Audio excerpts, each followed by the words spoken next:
such a list are, what the ordinance meant, what the enforcement was, what some of the downsides were for property owners, and how we can try to encourage property owners to get some knowledge about what they might have as a historically significant building. Not so much that we want to institute something that's very heavy-handed, but something that just brings awareness to these folks who may have a building that's historically significant. So I'll turn it over to Andrew. Okay, well, thank you. Thank you. Yeah, so the list of merit began as a list of about 85 properties. And the list was made from two recent surveys that we had at the time. We had a survey in 1999 and another in 2002. The first captured all the properties in the downtown area. The second one captured properties across the city that were kind of identified as possibly having historic significance. And so once those two were done, then the idea came forward of, hey, let's go through the surveys and let's pick out the important ones and put them on a list. And we can use it for planning purposes, historic preservation planning purposes.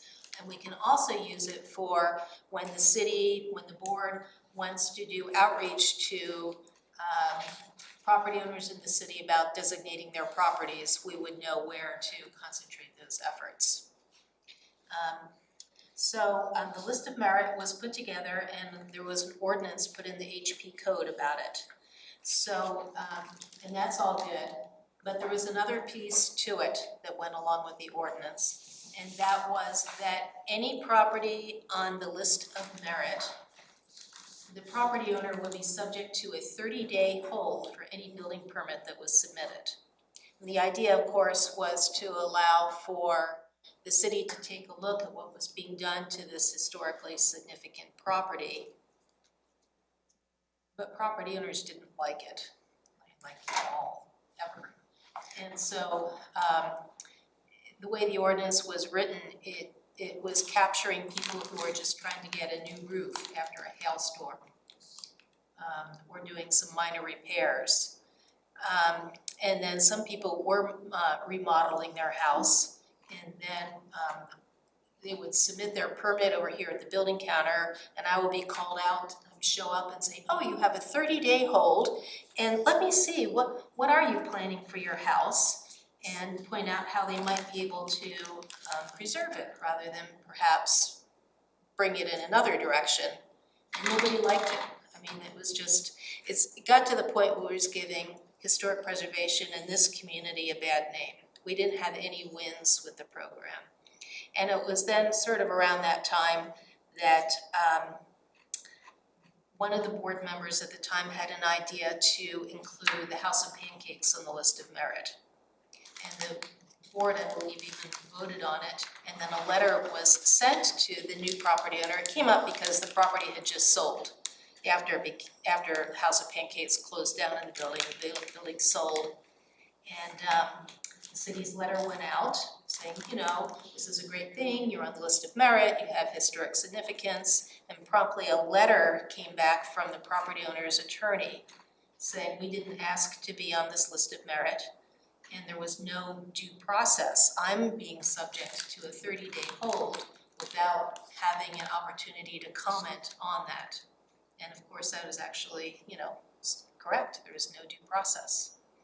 So somewhere in there, I was the one I stood up and I said, I think we need to dissolve the list of merit for now. People are angry about it and we just need to calm down. And so it was removed from the code. And it was never my idea that we would never have one again, just that we needed a cooling off period and then we would bring it back under a different name and that we would reevaluate where we wanted to be with it. So I think we're there now, finally, after all these years. I think we had the list of merit was in action between 2002 and 2012. Okay, so now here we are, 2019. I did a little bit of research looking at other codes, historic preservation codes in Colorado, and I noticed that a lot of communities do have the list of merit section in their code, But what seemed unique about ours was that we had that stay of demolition combined with it. So other communities would have like a list of merit. If you're on the list of merit, it's for planning purposes, it's to recognize historic significance. And then a separate part of the ordinance would be about the stay of demolition. So, for example, some communities identify any property in the downtown area is subject to whatever, 30 days, 60-day hold on their building permit. Or, for example, any property that is 50 years old or older will be subject to this 50-year, will be subject to 30-day hold. And so in that way, of doing it that way, an ordinance could be passed through city council with due process, with a public hearing, people would have an opportunity to comment on it, and the list of properties would be set. So there is no like adding properties as you go, with people not knowing about it or not necessarily agreeing with it, having an opportunity to give their thoughts on it. So my suggestion is, if we do want to move forward with the list of merit, and I think we should, that we simply look at it as being, serving our planning purposes and ways to concentrate any efforts about getting property owners interested in possibly designating their property as a landmark. The demolition part or the stay, maybe we talk about that at some later time, what that might look like, and evaluate that at a later time. So I'll open it up. We'll send it back to you, Mike, and Okay. maybe Pam, you were on the list of merit committee, weren't you, Yes, early on? Do you have any thoughts about? so I want to be clear, we took it out of the code. that's correct. Okay, are you suggesting we put it back in the code? Well, I don't know that we necessarily need to if there's no teeth to it. That's what I'm And we can ask our city attorney, certainly will, about what we want to do, but at least I think we can begin to talk about what it would be, what the purpose of it would be. We can take that to the city attorney. The only thing I wanted to add is when we recommended to get rid of the 30-day hold, not only did it appear punitive, as you mentioned, but somebody was usually too far along in their planning process at that point to make any changes. So we needed to get to that earlier. And the only other thing we did was we changed the name from list of merit to historically and architecturally interesting properties that are not in a local historic district nor designated as individual landmarks. So it was, yeah, that was kind of Dennis. It was this huge, Is long, there an acronym for that, Pam? we tried, and it got lost and it didn't work. So I just throw those couple things out. But my personal idea is not to get it put back in the code, but maybe make it an awareness project. Yeah, and that's my question. So were we to resurrect this list of merit, it really would be just recognition in some formal capacity by the city that these properties are significant in some way, right? Yeah, we certainly don't want to be heavy-handed, and we don't want to get back to the position where historic preservation is viewed in a negative light. Sure. You know, where Sure. we're making forcing people to decisions be, for you know, private property owners. exactly. And now that we have Historic Littleton to work with as well as an advocacy group, you know, we can do some identification as we drive around Littleton. You know, we can be the scouts for some of these, anything that's 40 years old or older is eligible to become an historically significant building.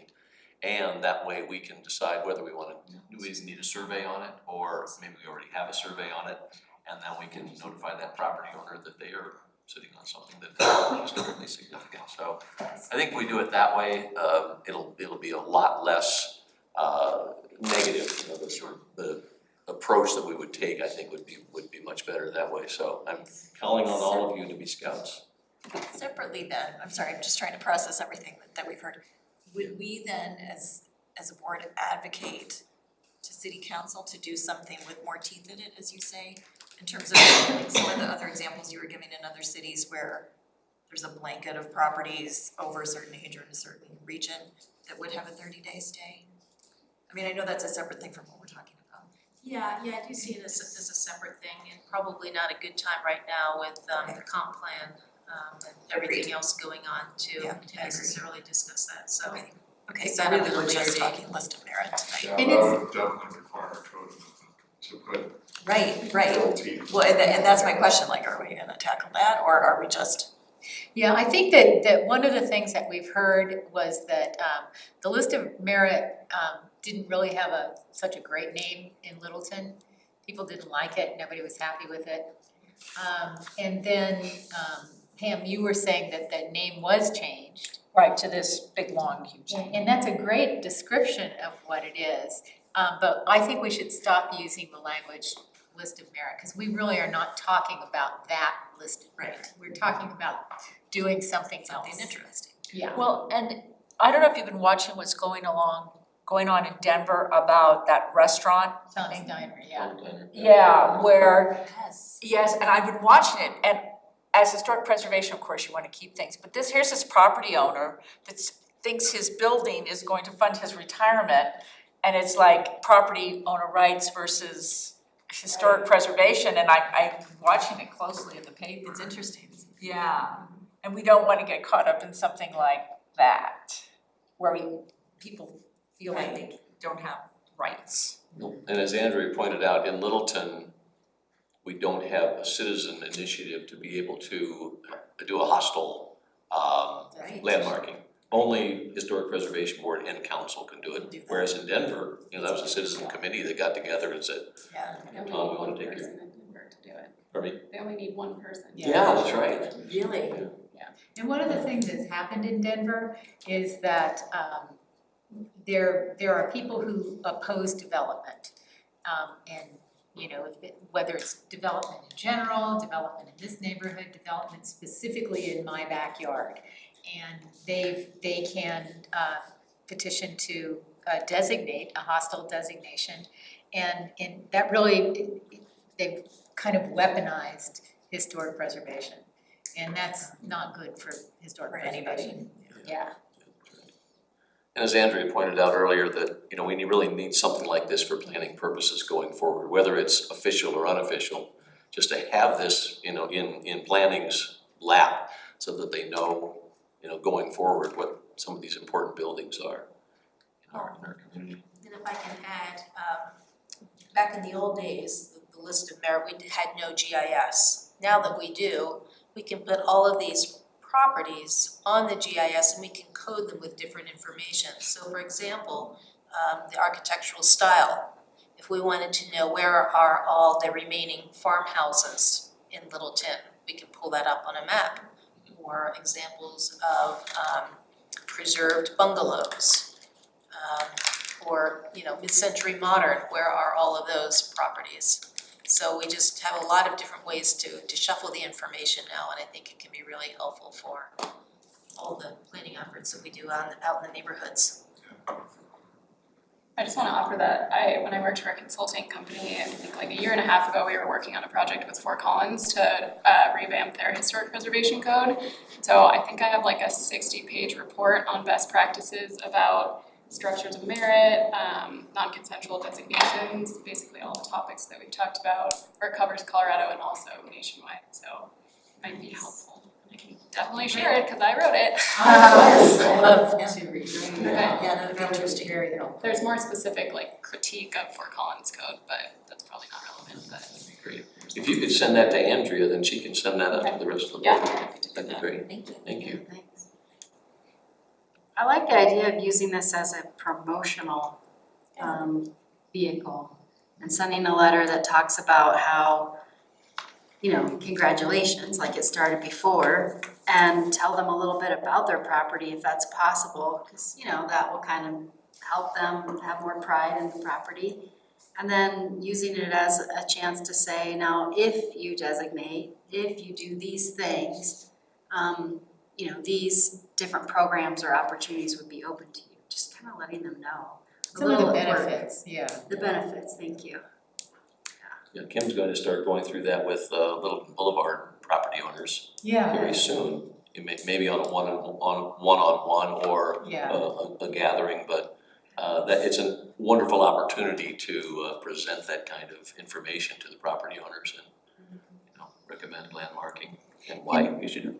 And it is, I mean, it's scary, getting a letter from the city regarding your property. It's like, and it's, we have to decide if this is an informal thing for planning purposes, what do we really communicate?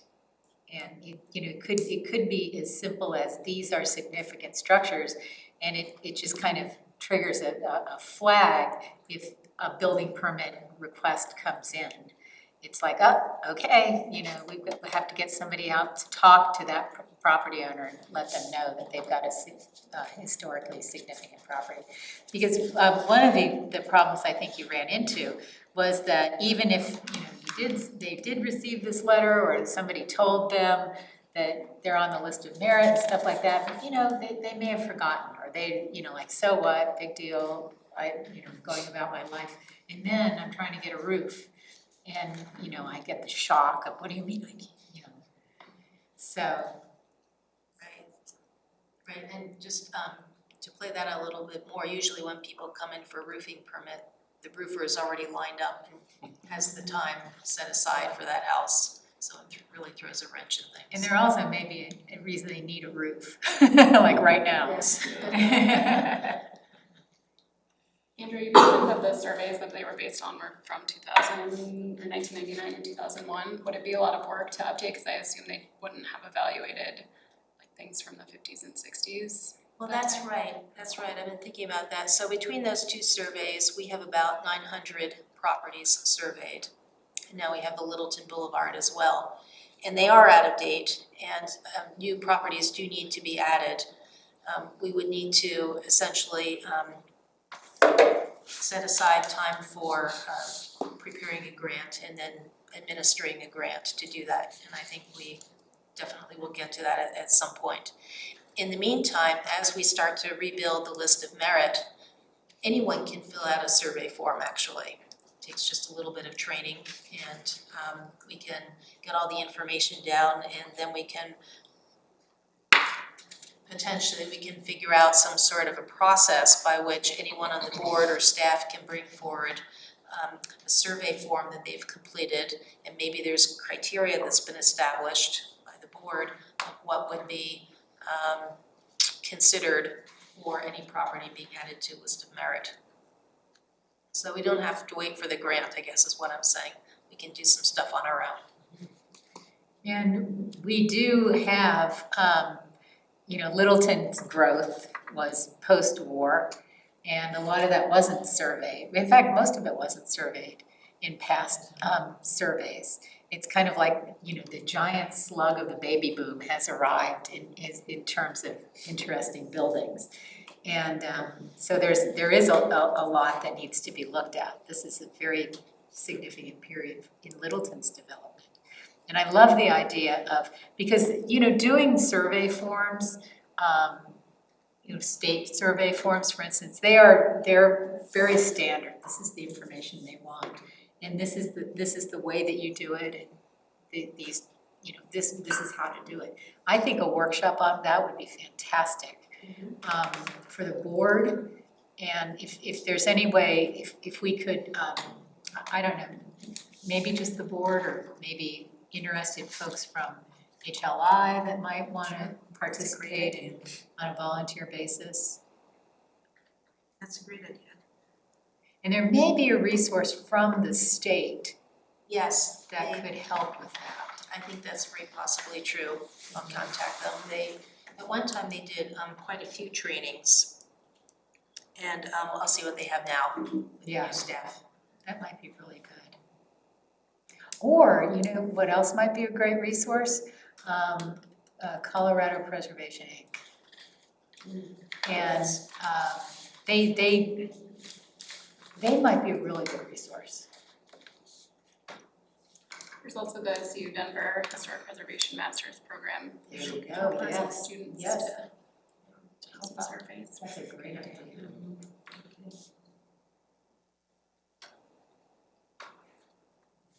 I like the the idea of it being like honorific, it's just something that's telling people that they have an interesting property, but I wonder if it would help our communication of this going forward if we told people before it was put on, even though it's just an honor, just so they're aware, and I think that's important to kind of frame this instead of it being an action happening to people. Like, we really like your house, or it's got a really cool style and we're considering it for this list that we have. You can come and hear what we talk about, rather than just sending them. I think Lisa has a point. Yeah. Good idea. I've been out talking to a lot of citizens, and some of them, not all of them, feel that they don't like to be told or forced. They like to have an option. I don't think we wanna force even. Right, but or even the illusion Right, of exactly. that this is happening, we're letting you know, as opposed to you have a choice. So I think people could still be hesitant because we're putting everything on a list that, what if in 5 years we use this list to do something else, Right. Yeah, that's probably one of the terms we need to, instead of calling it a list. Yeah, like it's Pam was just saying, your property is is it a designated. database or a historical planning database. Whatever. Just a designation even, You're right, no designation to it, but Yeah, right? it's just, and then what are the ground rules to get into the database? yeah, well, and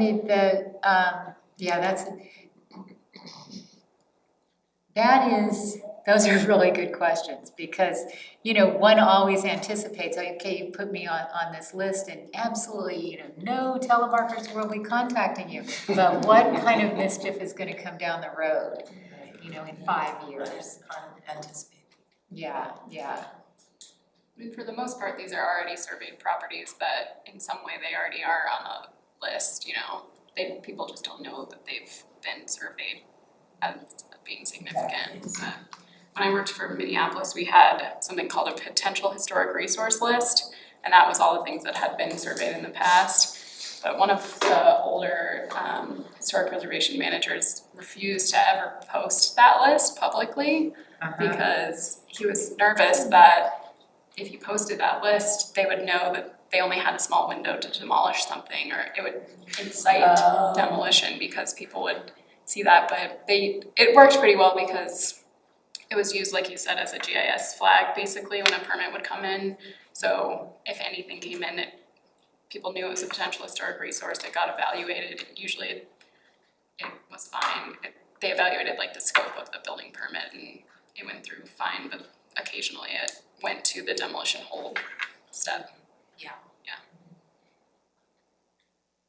So really, we do wanna do something that's quite frankly not intimidating to people. And it is scary, if you got that letter in the mail, that would.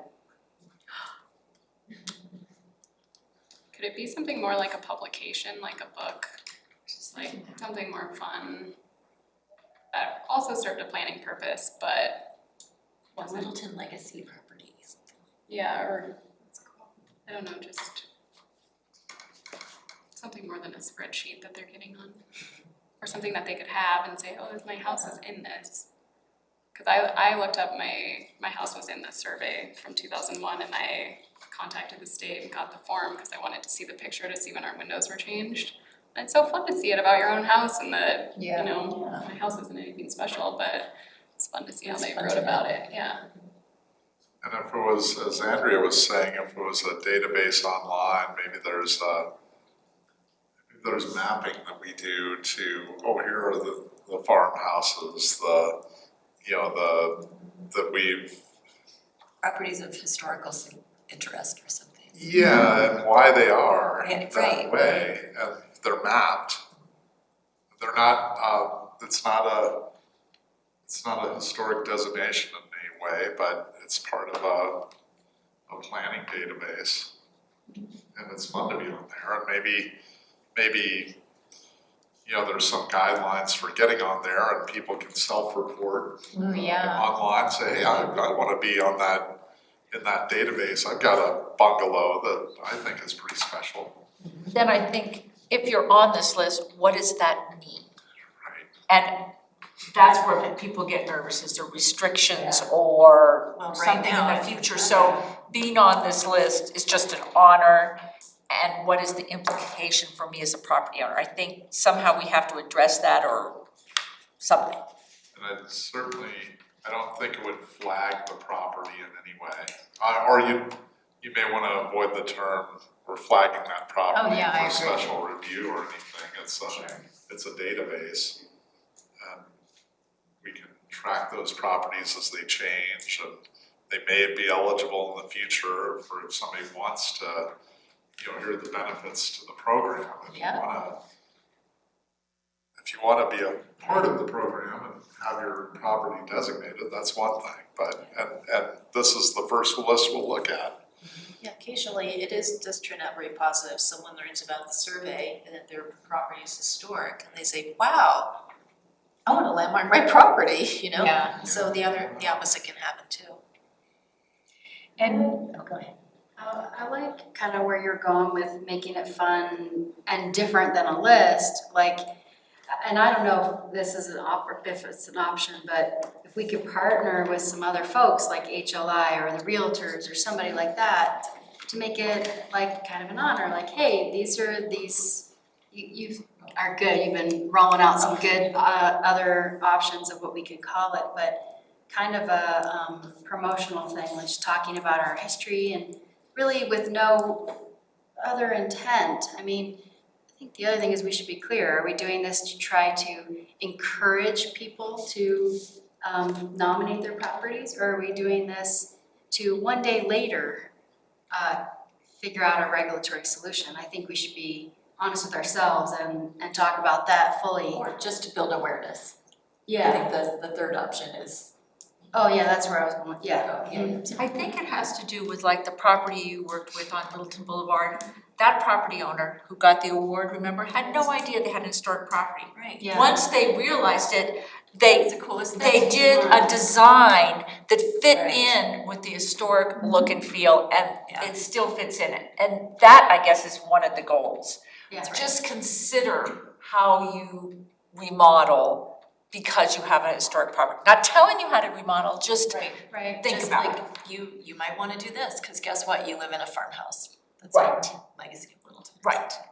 And guess what? There may be tax credits and Exactly. Yes. grant funding and all kinds of Right. things out there for you. Exactly. I think the messaging on this and maybe pulling in the city marketing department would be very important. And given all this conversation, those people have agencies that are really good at messaging. Yeah, that's very good. So it's done in the right, positive way. We were also talking about, there are potential opportunities. Right now, to the way historic surveying works and the way that grants work and landmarking works, it's in Littleton, it's 40 years old. You have to be 40 years old. And we don't want to look at you at all if you're 39 and a half. We don't want to even think about you until your 40th birthday. But there are lots of structures that are, in the 30s, 38 years old or 36 years old, that we know are going to, the day they turn 40, they belong on that list. They belong designated landmarks. And this might be a way to kind of, anticipate and say, let's look at some of those newer structures that aren't historic right now, but will be in just a couple of years. So it may be a way to kind of capture some of that, because that's important. But the state and all designating agencies won't even consider something or look at it or even think about it until it passes that threshold. So that might be a place to capture some of that.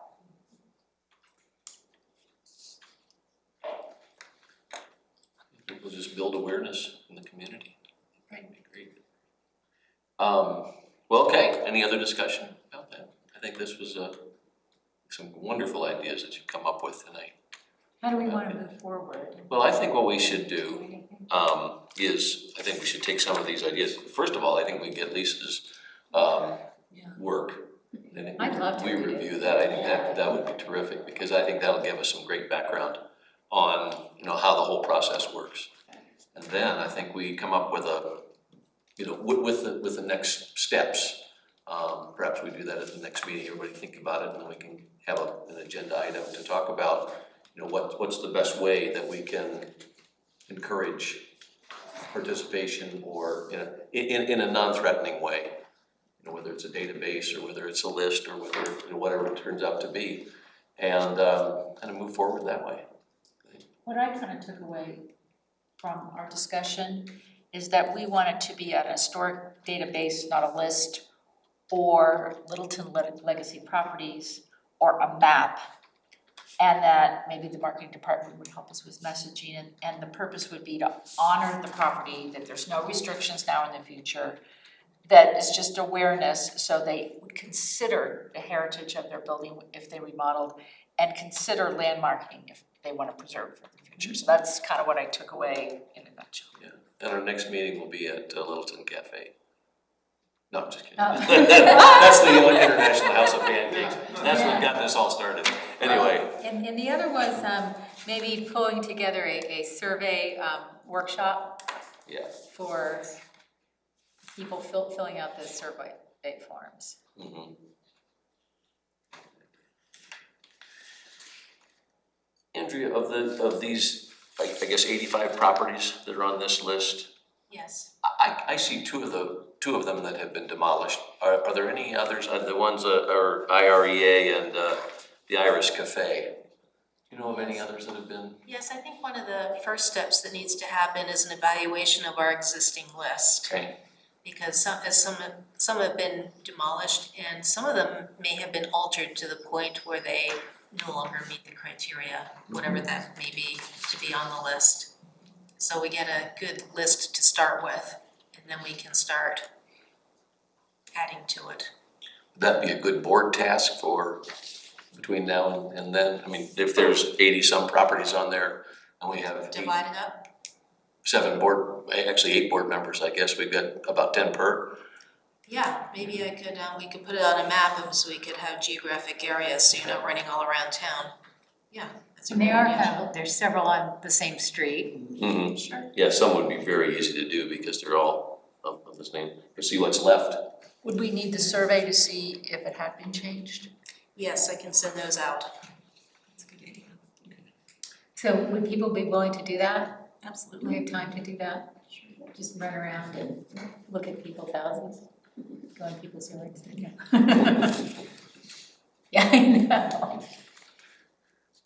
Should we assign those or any volunteers for the first 8 or 10? I think if we do it geographically, that'd be easier. 'Cause Yeah. Send it out? Good to look at a map. Okay. Yeah, I'll map it out and then Okay. I'll create. And does everybody use your city email? We would need addresses, because this Yes. doesn't have addresses. Oh, yes it does, sorry, that's right. Okay, Party. Yeah, I do see. because that's important for all of our city business, we should be using the city email, so. You know what would be fun? When we come back to discuss what everyone found, if everyone took a picture of the most interesting property on their list. And then we just, I put them on a quick PowerPoint just so we can show and tell. Yeah. It'll be a way of getting to know some of the properties in the city. That makes me think, what if we do as a pre-work to this, using some of this information for social media, look at this interesting property.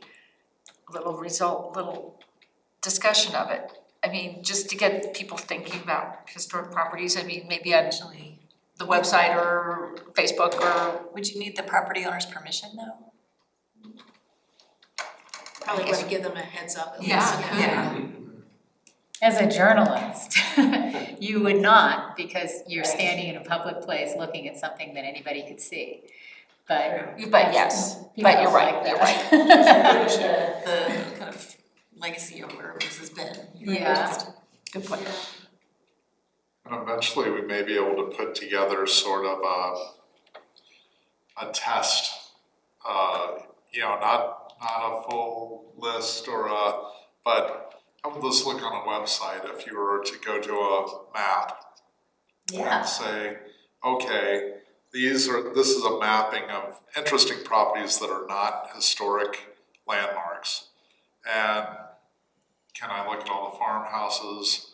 If I click on it, can I see an image of it? Oh my gosh. Can I get some information about when it was built and that type of thing? The survey form. Yeah, and we may be able to, with our GIS abilities now, we may be able to put together eventually something for you that is not just sort of a test case of how it could look on the website and what sort of information you could have there, and the different things you could say about, well, these aren't historically designated properties, but these have the potential, and here's all the benefits of having historic designation. And then here's how you can be on you can petition to be on the potential category and that type of thing.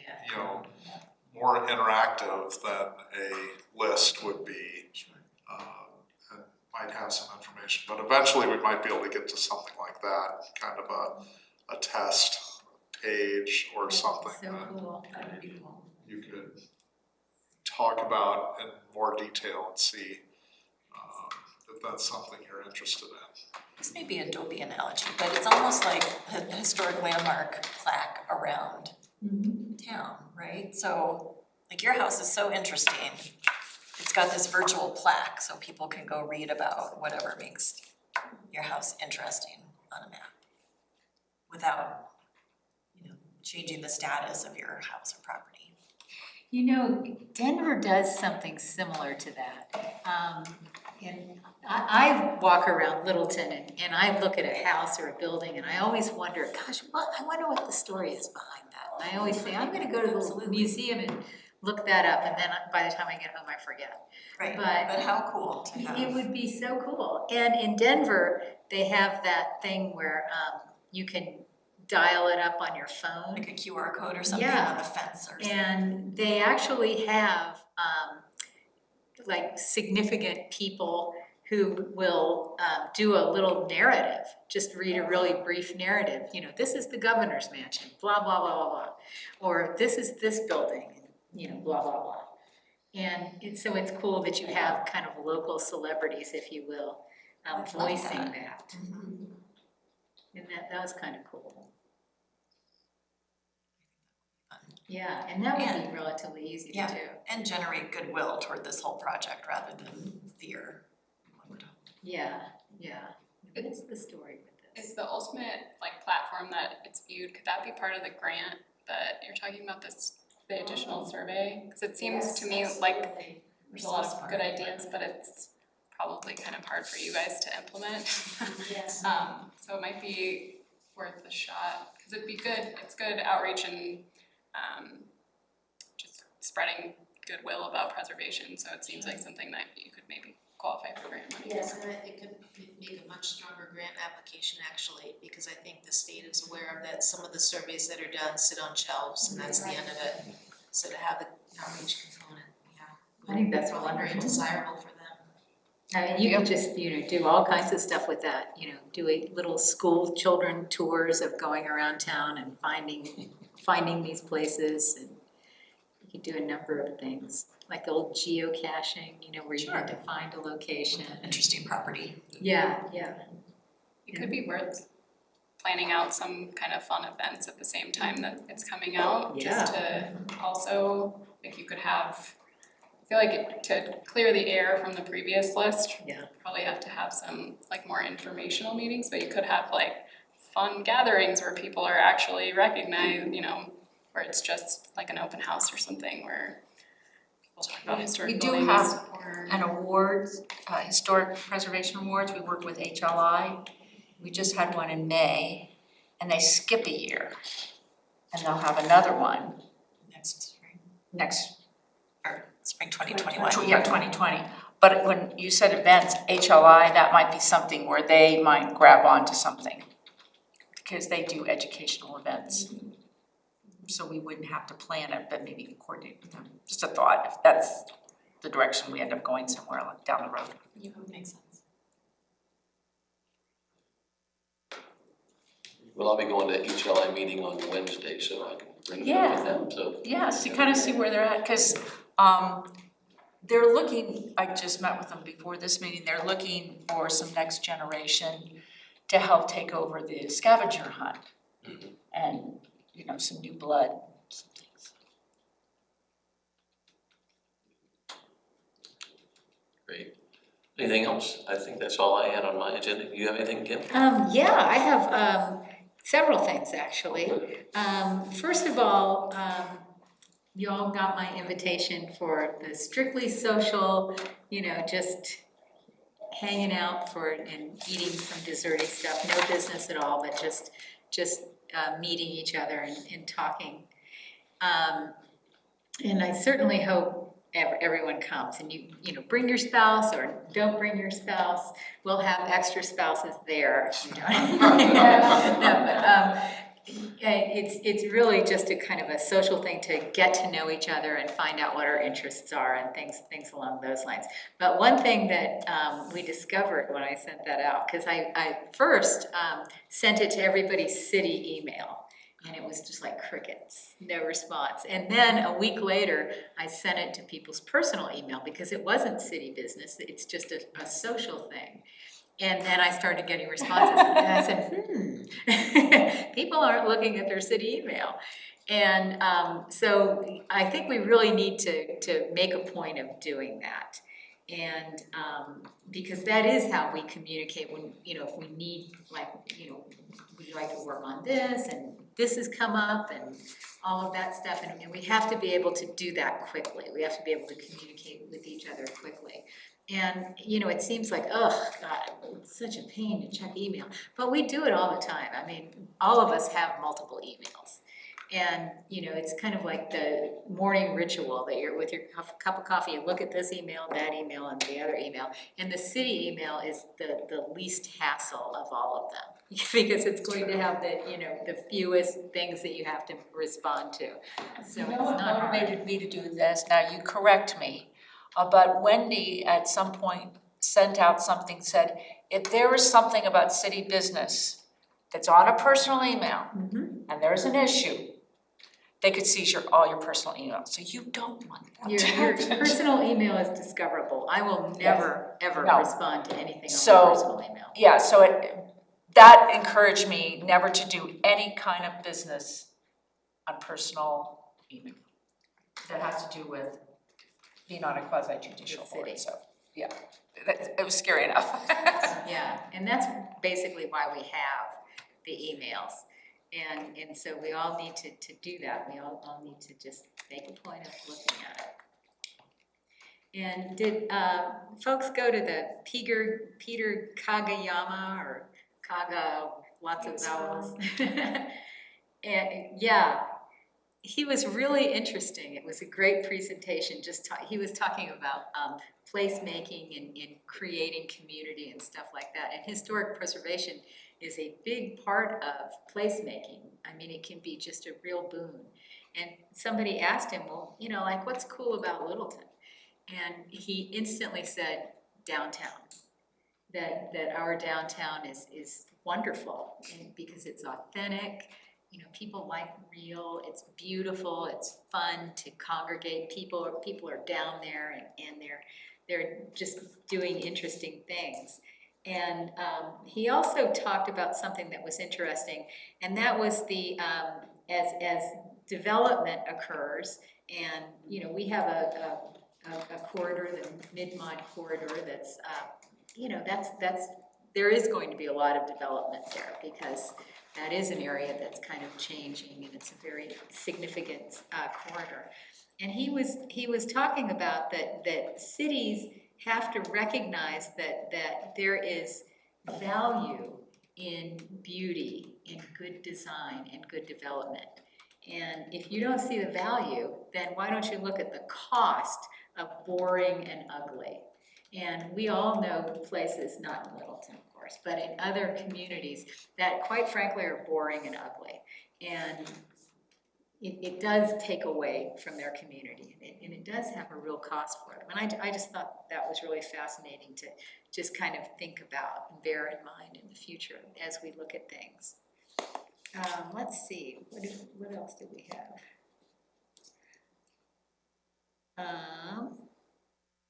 Also, on the Littleton Mid-Mod Mile, which is the Littleton Boulevard corridor, we're going to be, while the weather is beautiful coming up, nice fall days, we did a tour for Modernism Week, Denver Modernism Week, which is a really neat event. You know, it just takes place throughout the city, and it really celebrates modernism.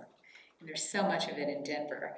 And we did a tour that was sold out, and people really enjoyed it.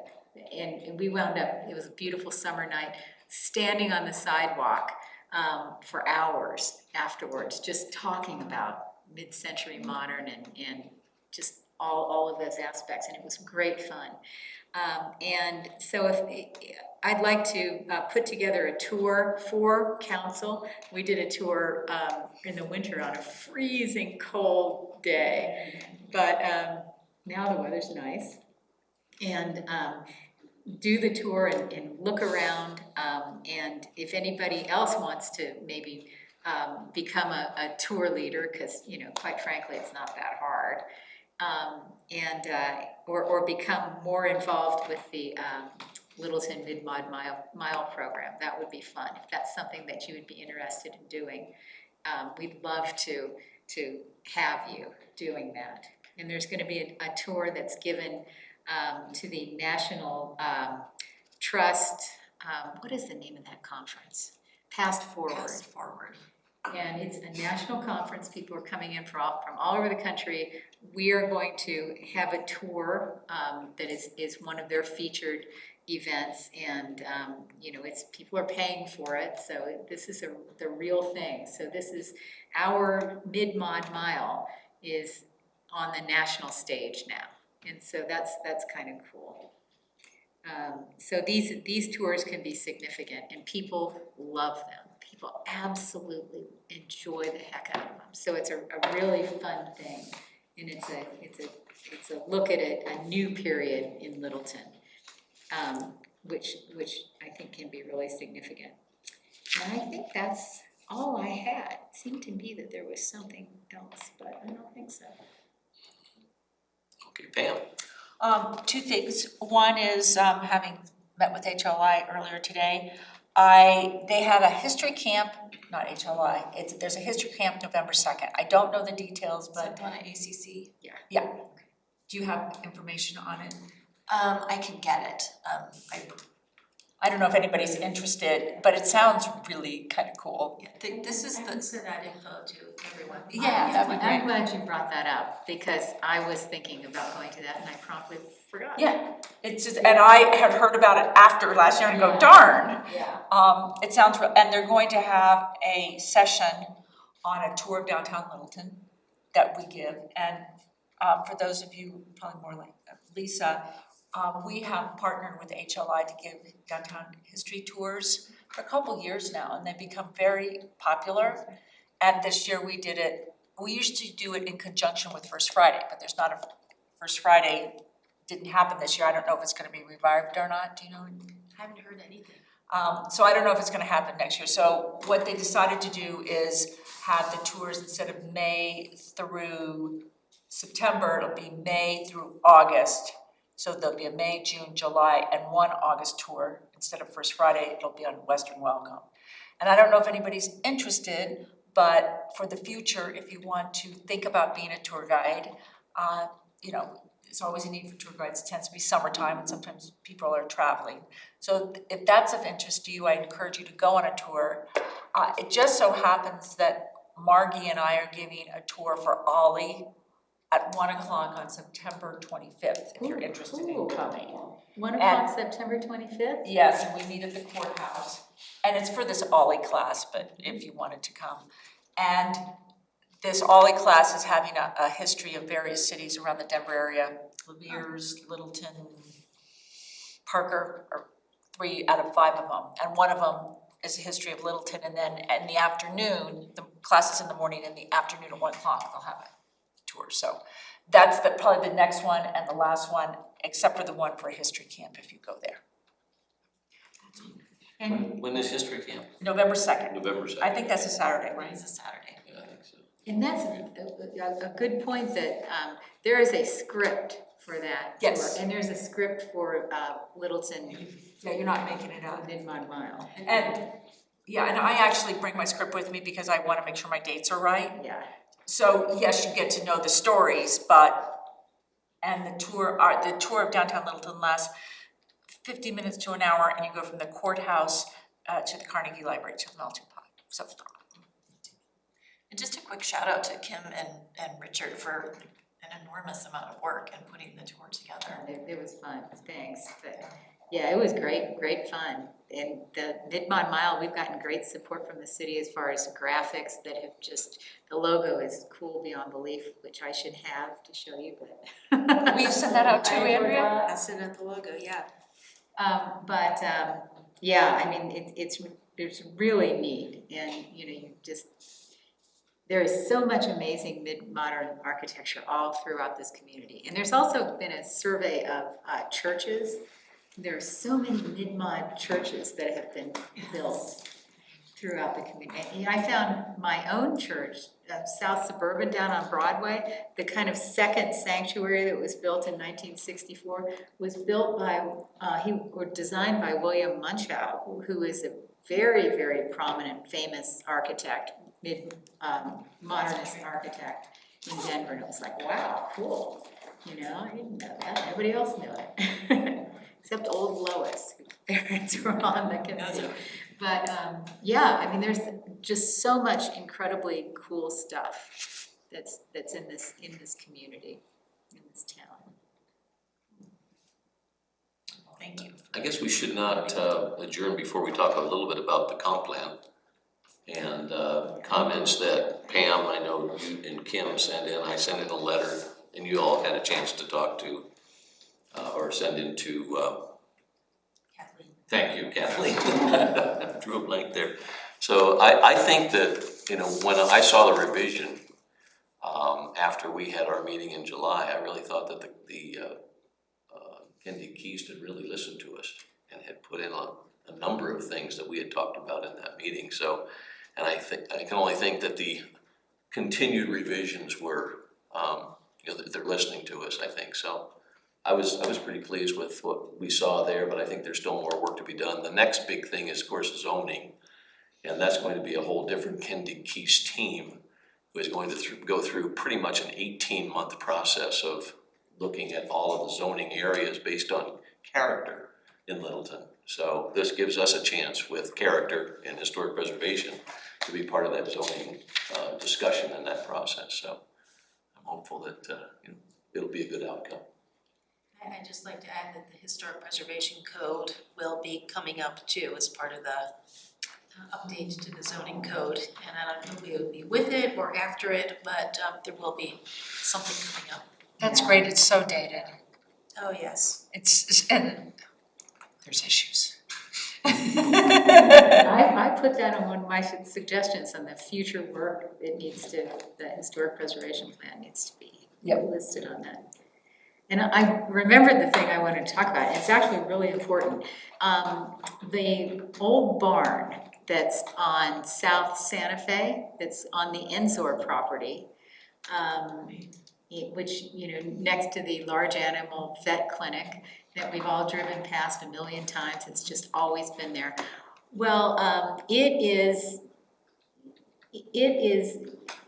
endangered. There's development plans for that property. And I didn't know this, the barn is on a separate piece of property than the large animal vet clinic. I always thought it was kind of all the same. but it isn't.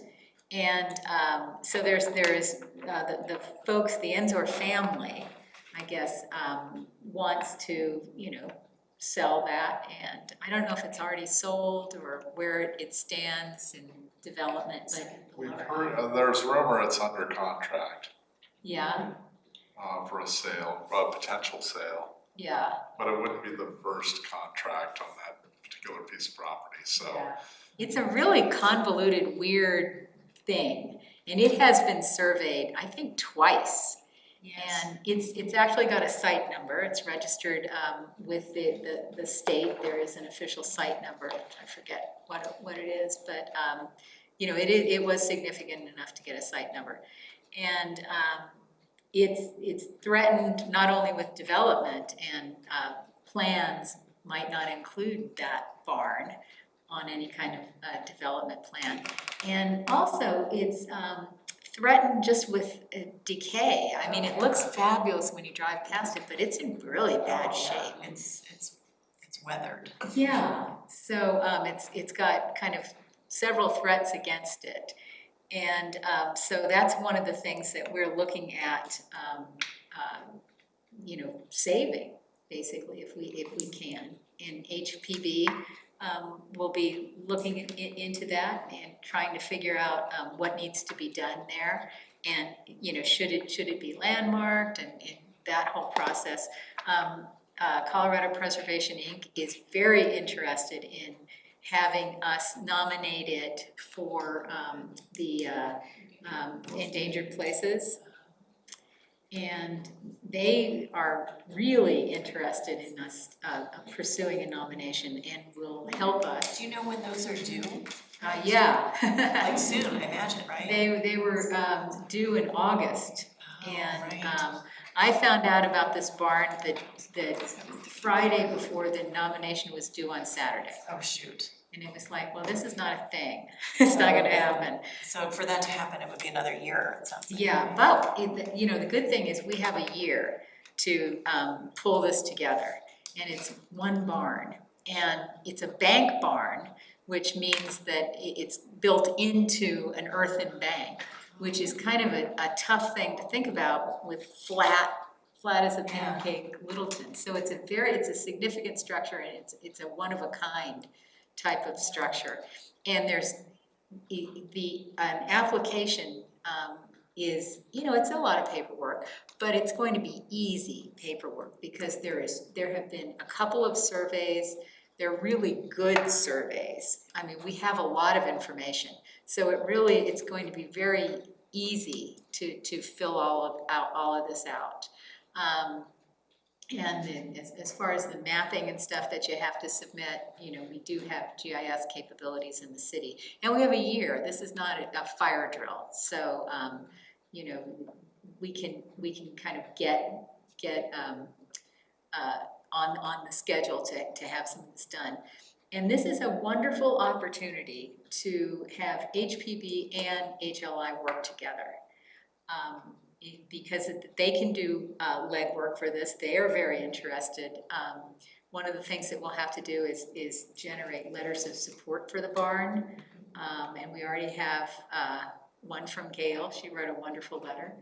And it's just, I think, a real opportunity, a project that we can team up with them and basically mobilize to work towards a common goal. And it's a really important goal, seeing what we can do to help that barn. But so that's kind of a cool project that's on the radar screen.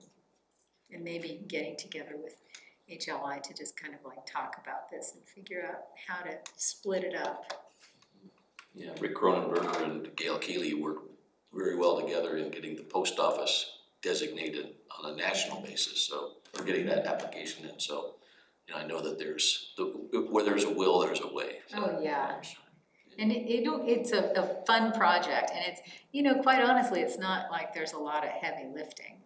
And I have a neighbor who is finishing up his history degree at CU, And so I said, hey, I've got a great thing that'll look great on your resume. Now, is this, So I'm thinking he'll help us as well. is this barn separate for the Ensor property or it's part of it? It is part of the Ensor property, but it is separate from the large animal vet clinic, which is not part of the Ensor property. But it's adjacent though, right? It is. It's the, it is associated with the Iris farm. And it used to be, Ensor, back in the day, was a big property developer. And the sod that they grew on that sod farm was what he put on in the front yards of all of the houses he developed. And there's lots of reasons that you could designate this for the architectural character of the barn itself, for Ensor's place as an individual within Littleton's history. I mean, there's all kinds of boxes that you could check off for why this should be designated. And one of the things I think that's really important, if you're a developer with a piece of property, you've got this old barn, it might be interesting to come up with maybe some ideas for how that barn might, how you might develop around the barn. And it's always best to start that conversation before he's got, his plan and without a barn in the middle of it. So anyway, that's where we are with the old barn. Yeah, and there are good precedents for that in the area. Beer Sisters Farm was one where a barn was saved and developed around, so it became a centerpiece for the neighborhood. And Schoenberg Farm up in Westminster. Same deal. So, yeah. So if anybody has a specific interest in old barns or sod farms that you'd like to really kind of jump in and say, yeah, I'd like to work on that project, that would be fantastic. So, resume opportunity for a young student. All right, well, it was a good discussion tonight. Thanks everybody for being here and weighing in. So we've got a bit of work in front of us. Thanks for everything you do, and we'll see you soon. Yeah, on the 30th. Right?